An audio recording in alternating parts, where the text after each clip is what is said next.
If a person had 100 sheep and one of them wandered off, would they not leave the 99 on the mountain and go in search for the one that wandered off? In the name of the living God, amen. Please be seated. Welcome home, All Saints. Welcome home. This is amazing because I don't know if you remember, I unfortunately do. The last homecoming, I had COVID, and so I actually haven't been here for homecoming in the building with people in like 30 years. So it is so great. It is so good to be here. It is good to be home, and that means all of you who are joining us online too. It is good. So, you know, the older I get, and I'm in that kind of no man's land between young and old right now, and I don't know about you, but it sure feels like they keep moving the goalposts on both of those things. But one thing I know is that we're all getting older, and the older I get, the more elusive that whole idea of home becomes.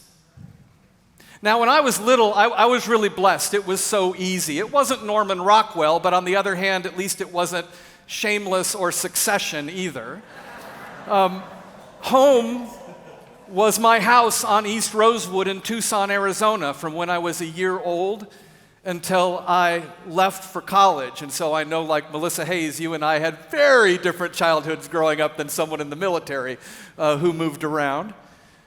Home was Vin Scully's voice wafting from my clock radio on a summer night, and it was reruns of the Brady Bunch on our black and white Zenith TV while I awaited for my dad to come home from work. And home was St. Michael and All Angels Episcopal Church and School, where the incense was so thick I literally passed out while acolyting. And where Father Fowler pulled us out of class to join him in picketing the Salvadoran ambassador's visit to Tucson after the assassination of Archbishop Romero. And so, yeah, I've been this way for a while. And now a young couple lives in that house on East Rosewood. I actually went back there when I buried my dad a couple months ago, and they showed me around. It is the same, and it is very, very different. Charlie Steiner brings us Dodger baseball. And frankly, when I think about the Brady Bunch, the only thing I can think about is how in the world an architect could design, much less live in a house where 6 kids share one bathroom. And that church, well, it's still there. Same with the school, and of course, neither one is the same. The school is bigger and the church is smaller than they were back in the 70s. And the dad who took me there and the mom who took me to SRF meditation group are now buried next to my old English teacher in the church courtyard. So I know where I come from, and I know where I've been, and I know where I am now. But home, that's more elusive. And I wonder if it's not just me. So homecoming has a special place in my heart because it was homecoming 2016 where I first stood here and where many of us first met. And I gotta say, it's been a hard 7 years that we've been together. And it's been a really hard last 3.5 years. And through it, you have changed me forever in ways for which I am deeply grateful. And through it, I have continued to grow, and I am still growing in my belief that the model of Christ is vulnerability. And that's how I've tried to be among you. And my hope has always been that to the degree that I've been able to be vulnerable with you, it is to create a space where we can join together in being real and vulnerable with each other. Because I don't know a lot of places in this world where there's a safe space for that to happen.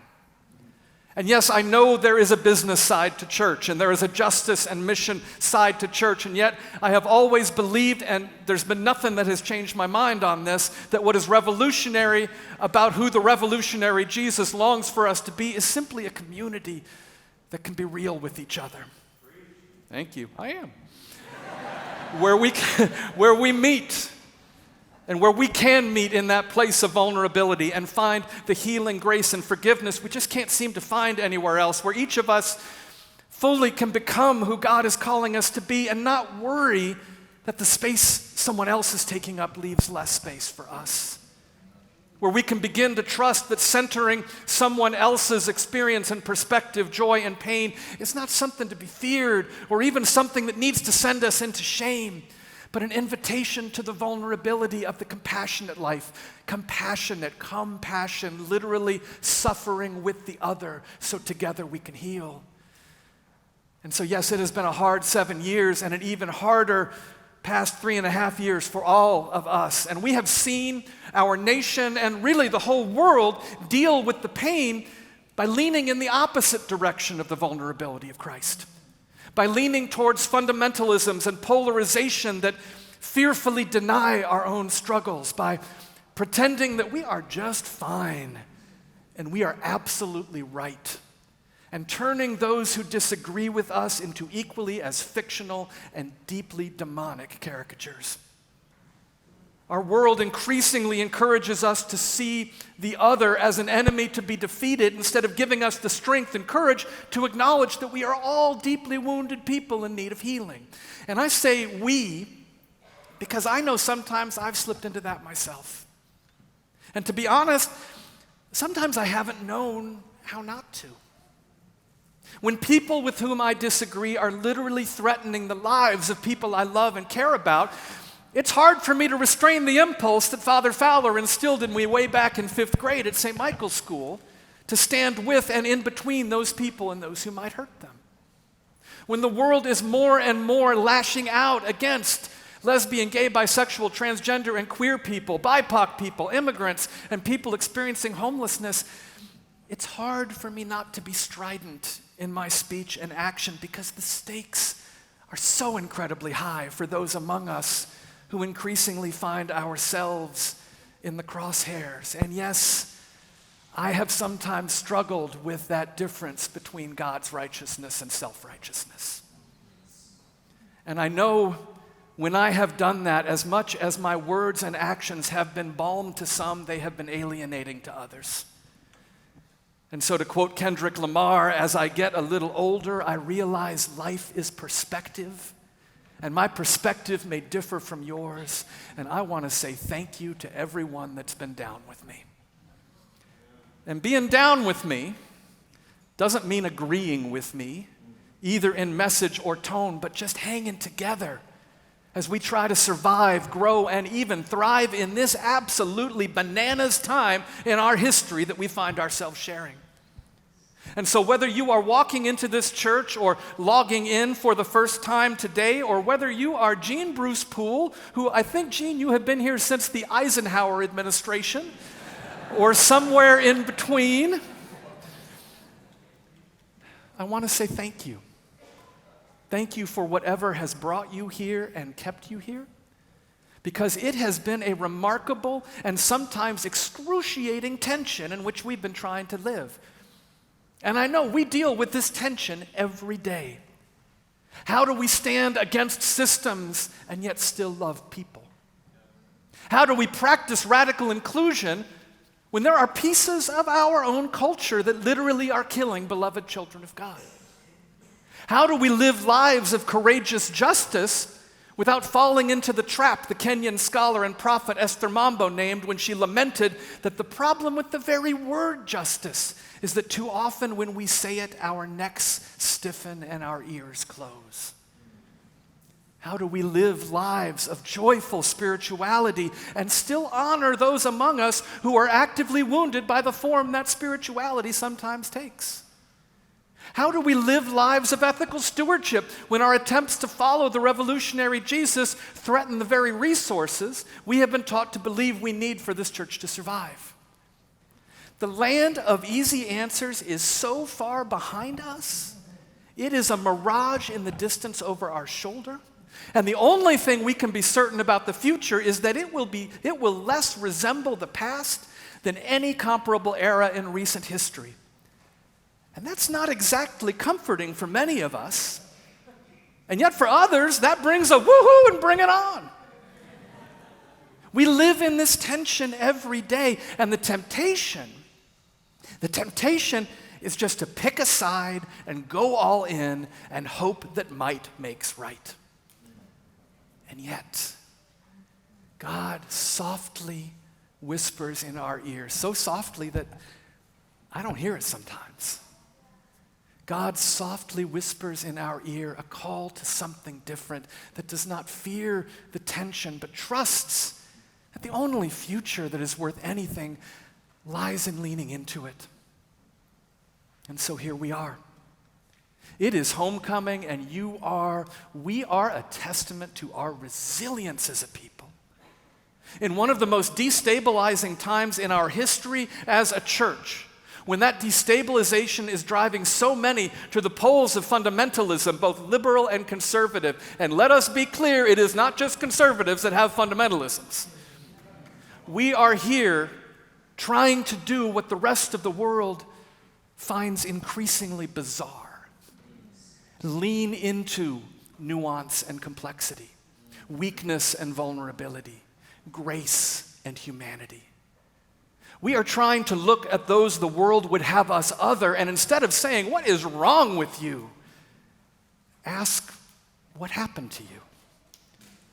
All the while, and this is the key, and this is the really hard part, trying to be as honest as we can about what has happened to each and all of us, and not to let our own internal Greek choruses of "What's wrong with you?" grip us in fear and self-doubt. I struggle with that one every day. I tell you, the older I get, the more elusive home becomes for me. And it's not just because the places have changed, but because the world has changed and continues to change. And that means All Saints Church has changed and continues to change. And whenever we have change, there is gain and there is loss. And one of the things that makes it just so frustrating and challenging is that the same change that some experience as gain, others experience as loss. And that tempts us to think in terms of winners and losers, of those who are welcome and those who are cast out. Replacement theology is not just prevalent among those who marched with the tiki torches in Charlottesville or who stormed the U.S. Capitol. Whenever any of us have enjoyed being centered in a community, when the culture of the community reflects our culture, and we feel the attention trained and power shifting even for a little bit to someone else, the temptation from our polarizing culture is to feel like we're being displaced forever. And that's because it can really feel that way. Home is an elusive concept. We can walk into a place and immediately it feels like home. I had that experience just a few weeks ago walking into Gandhi's ashram in Ahmedabad, India. It took me completely by surprise.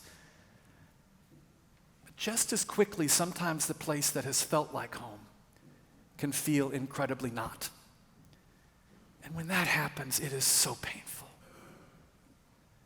Matthew Desmond, in his amazing book, Evicted, says that eviction is a cause, not just a condition of poverty. Let me say that again.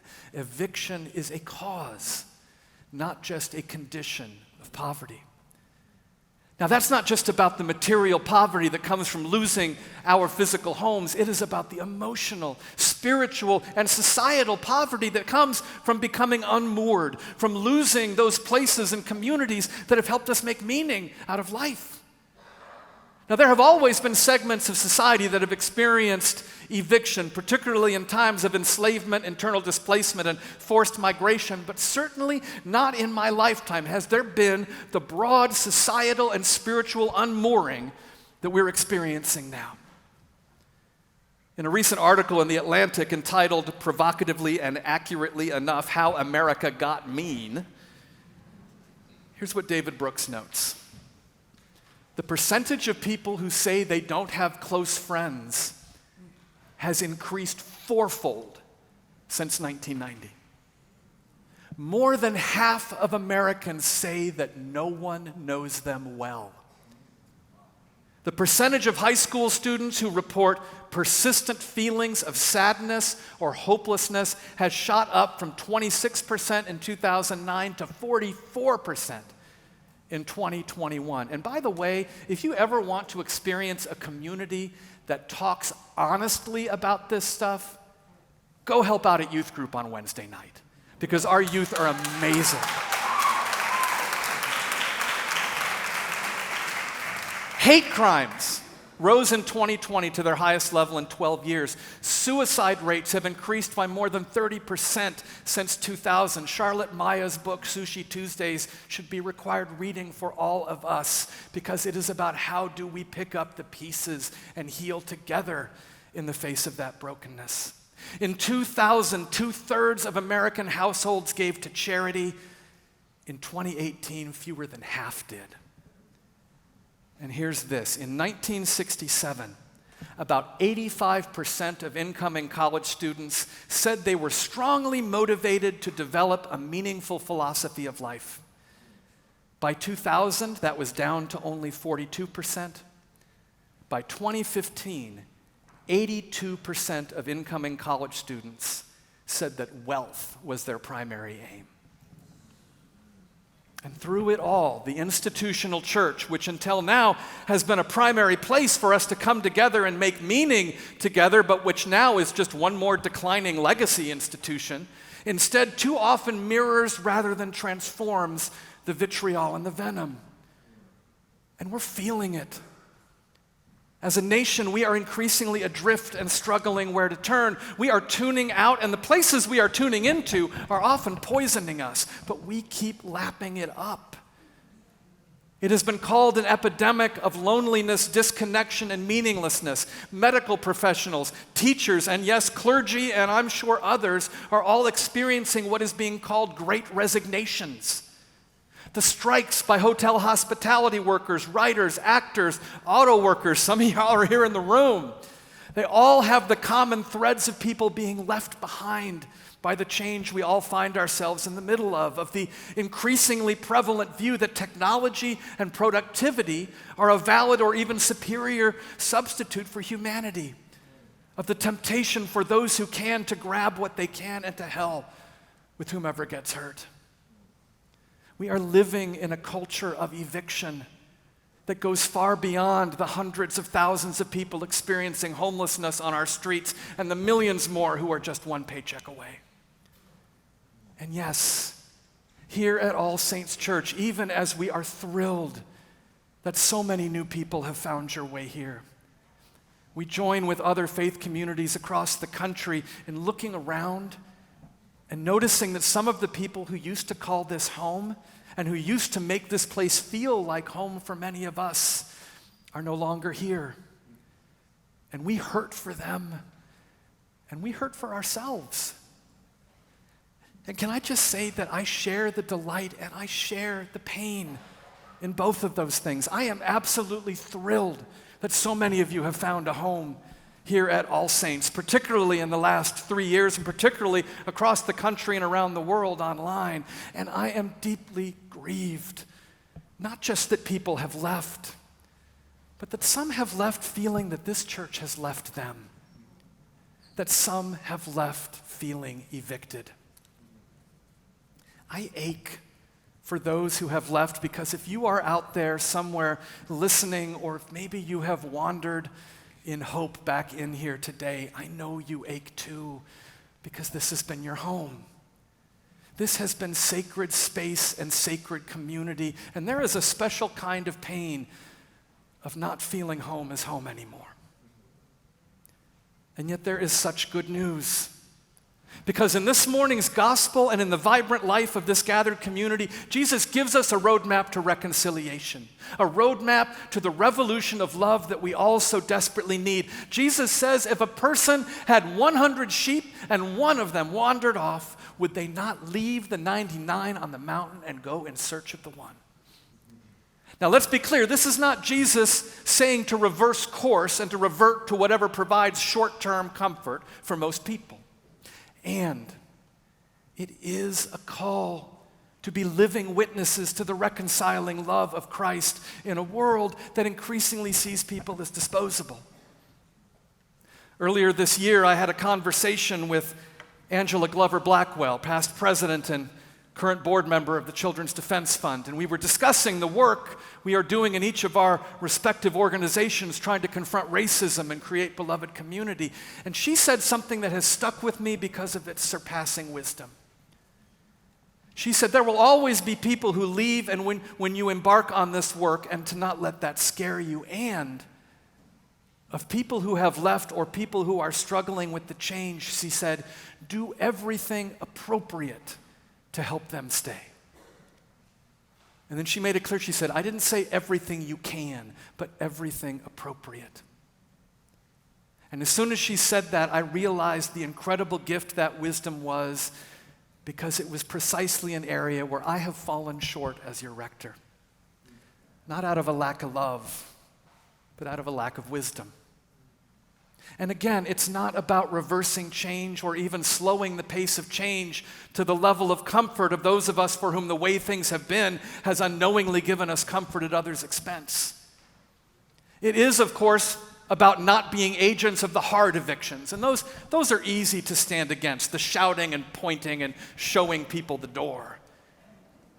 And even more, it's about being aware of the soft evictions, of the people who quietly drift off, whose aches are more silent sobs than defiant cries, of those who it's too easy to reduce to our own assumptions about why they are no longer here, instead of taking the time to enter into the struggle with them and to listen to their pain.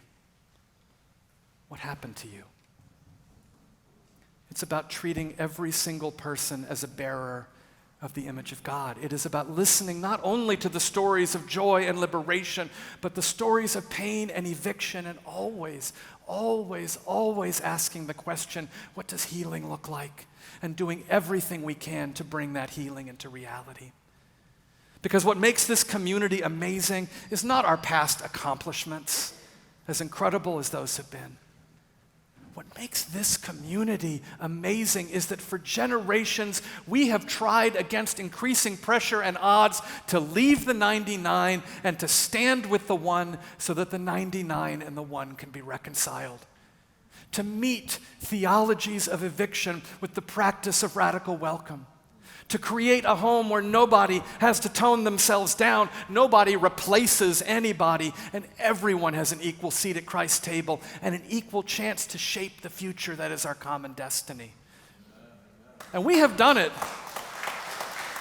Okay, but hold on here. We have done it incredibly imperfectly. And I know we have done a lot right, and I have also made 1,000 mistakes, but I'm here to tell you, I am not ashamed of a single one of those mistakes. Because every mistake named and learned from is one step closer to the community God is calling us to be. We can't do this work if we're afraid of making mistakes. I said before that home has become an increasingly elusive concept for me as I have gotten older. I felt that this summer as I drove away from burying my father in Tucson, not knowing when or if I would ever return. I felt that as I wept as I left Gandhi's ashram in Ahmedabad, unprepared for how much that place had instantly felt like home, and yet certain that I could not stay. And yet as I stand here, and I felt it as I walked up the aisle just a few moments ago, I realized that home isn't elusive at all. Home is here. Home is you. I love this place, and I love you. And my dream is that as many people as possible can be drawn to this place and this community to discover the same love and joy as I have, and I hope that you have too. So this year, as we will begin to celebrate the 100th anniversary of this building, let us renew our commitment to go out into the world and find the one who has wandered off, the one who has yet to find us, the one who believes so sadly that eviction is their destiny. This year, let us reach out and listen deeply to each other's stories and together grasp that balm of healing that love never fails to provide. This year, let us make it our joy and our mission to say to as many of God's wandering ones as possible, welcome home. Amen.